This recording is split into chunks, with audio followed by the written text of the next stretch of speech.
जो सामने आ रहा है उसमें फिर से एक बार पप्पू जी लग रहा है कि एनडीए की सरकार बनने जा रही है।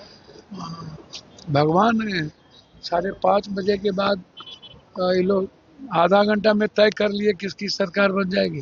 अगली बार 20 में किसकी सरकार बना रहे थे लोग, हरियाणा में किसकी सरकार बना रहे थे। और आप 3.5 करोड़ वोटिंग में 60 लाख आप दिखाने लगोगे कि वोट कास्ट हुआ 12% प्रशांत किशोर को। IMI को एक भी सीट जो IMI नहीं जीत रहा हो, सीमांचल में 6 मैक्सिमम, एनडीए 7 से 8 जीतेगी 24 में मैक्सिमम। तो 24 में 8 जीता, बताओ अब वोट का परसेंटेज कब आगे बढ़ा 9%। पहले तो 0.3% वोट का परसेंटेज कम हुआ 69 लाख के बाद। और उसके बाद जो गुस्सा था जीएनजी में, यूथ में, उसकी लाइन देख लो। और जो महिलाओं के बारे में आप कह रहे हो कि हर विधानसभा में हमने 10,000 महिला को 10-10 हजार रुपया दिया।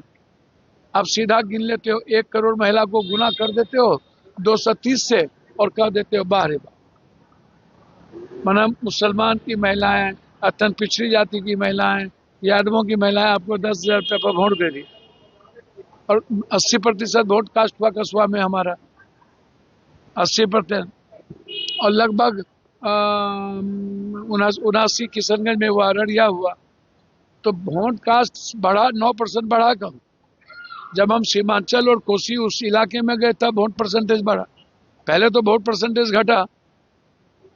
तो वो वोट परसेंटेज किसका है?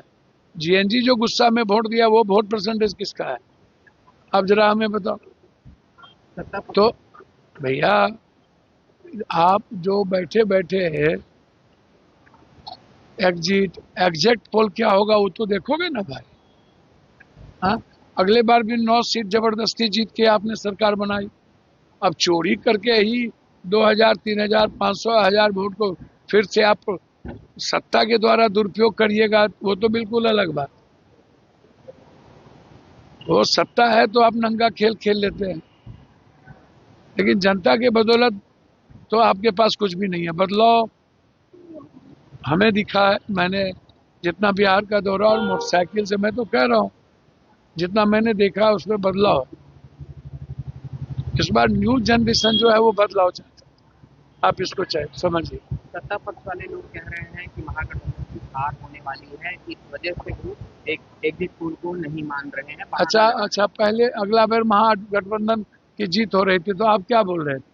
और 400 पार, 300 पार, तो क्या हासिल हुआ? और कब एग्जिट पोल सही हुआ है ये भी बता दो। एक बार इंडिया टुडे चाणक्य का एग्जिट पोल के बाद कब सही हुआ? और 400, 350 पार तो सब दिखा रहे थे अगली बार मोदी जी को। क्या हुआ?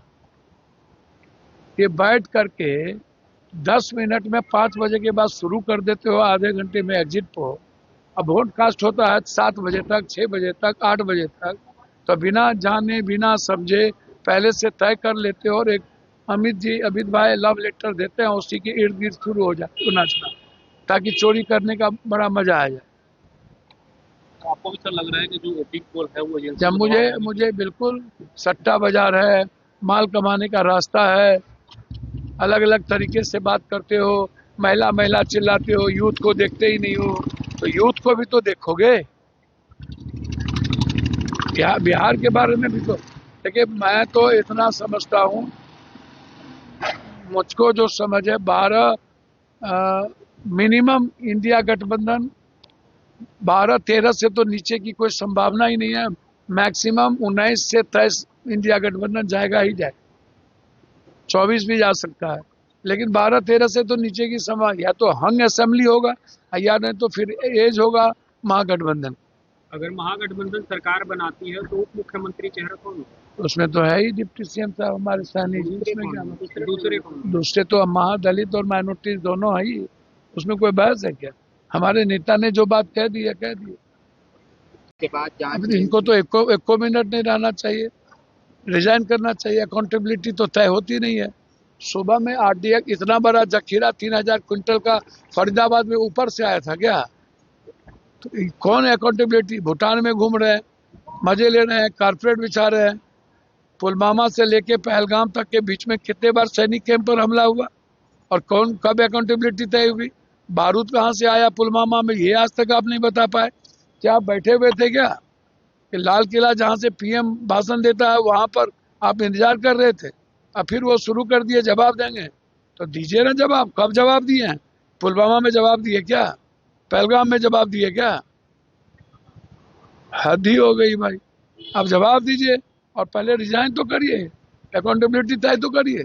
इंटेलिजेंस किसके अंडर में है ये तो बताइए। कि जो फेल्योर है इंटेलिजेंस, कि फरीदाबाद में आ गया पूरा का पूरा, पहले आप उसको देखिए।